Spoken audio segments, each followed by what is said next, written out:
Hi, I'm Teresa Shecker, and for this final week, talking about a entrepreneur, I wanted to talk a little more about Asa Griggs. This is someone I learned about starting to do some of my research on Coca-Cola, and I found him pretty fascinating. So Asa Griggs Candler was born on a farm in December of 1851 in Carroll County, Georgia. This is about 45 miles from Atlanta. And being born in 1851, of course, this area was affected by the Civil War.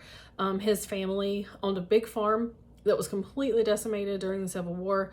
And so even though his childhood started out going to pretty much wealthy academies, this affected his family. And so he wanted to be a doctor, and his family really couldn't send him to schools to be a doctor. So back then, it was cheaper to train to be a pharmacist. So he ended up moving to Atlanta to train to be a pharmacist. And he asked for a job with Doc Pemberton, who ended up making Coca-Cola. Doc Pemberton told him no, because he was kind of known to be kind of wild, a little bit wild, impetuous. And so Doc Pemberton told him no. But this guy who owned a pharmacy called Howard's Pharmacy told him yes. And so at Howard's Pharmacy, this is where he ended up meeting Robinson, who was Doc Pemberton's advertising partner. And Robinson wanted Asa Griggs Candler to partner with him as part of Coca-Cola. And at first he said no, because he had been told no by Doc Pemberton. But he tried Coke for the first time here at Howard's, and he loved it, fell in love with the product, and he knew he wanted to eventually buy into Coca-Cola. And so actually on Doc Pemberton, the guy who made Coca-Cola's deathbed, Asa Griggs Candler bought the entire company. Pemberton sold him the whole company for $2,300, which back then was a lot of money. But when you think of the value of the Coca-Cola company, it's not a lot of money. So he sold him the entire company for $2,300. His adventurous style helped him in the marketing department. He took big risk because he wanted people to try Coca-Cola in the same way he did. He actually made these really neat cards, and I made one bigger so I could show you guys. They look like this, and then you could take this part off and take it to a soda fountain, and it actually said that the person who held this card was entitled to one free glass of Coca-Cola at a dispenser of your choice.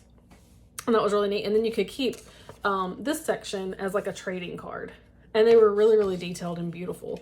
But as Dr. Larry Schweikart mentioned in our videos this week, in the future of economic and business history, geography was very important to business and economic history.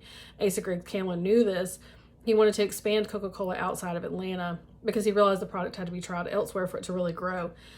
He made up these free trial cards. He sent them to local soda fountains for people to try. In 1895, Candler gave away $7,700 worth of these tickets and 154 free glasses of Coke. By 1899, Coke was making 11,000 times their original sales amount. Griggs retired as the president of Coca-Cola in 1916, and he sold the rights to the company in 1919 for $25 million. He bought it for $2,300, and in 1919 he sold it for $25 million. It's crazy. So just using simple sales tactics, like giving it away for free initially. The first glass was free, and then after that you bought it. Just taking it a little bit outside of Atlanta and then doing things to just market it elsewhere. He took $2,300 and turned it into $25 million. This man knew what he was doing. It was really interesting to learn how he took kind of a failed dream of being a doctor, turned it into pharmacist, turned it into entrepreneur, and just ran with it. A really neat story of an entrepreneur. If you guys get time to learn more about him, he's fascinating. Thank you guys.